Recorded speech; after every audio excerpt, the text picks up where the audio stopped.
që në fillim të spektaklit, raporti i Gjestit dhe Eglit ka qenë në qendër të vëmendjes.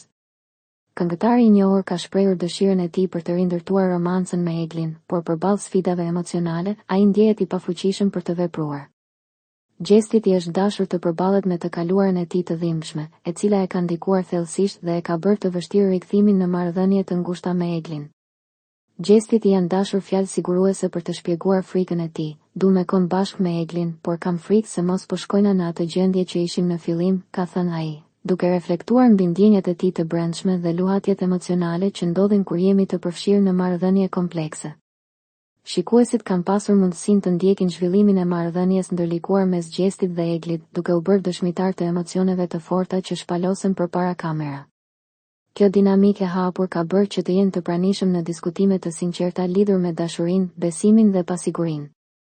Në një moment kyç të spektaklit, Gjestit i u dha mundësia që ta shprehë ndjenjen e tij për Eglin në një mënyrë më të thjeshtë dhe më të drejtë për drejtë. Ai u shpreh, dashuria është e bukur, por e frikshme gjithashtu. Më pëlqen Eglin, por a është kjo e mjaftueshme?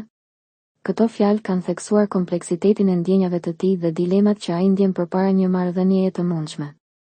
Spektakli ka sjellë një përzierje emocionuese të dramës dhe romancës, duke ofruar një vështrim mbi jetën e artistëve në skenë dhe përballjet e tyre personale në pasqyrën e mediave.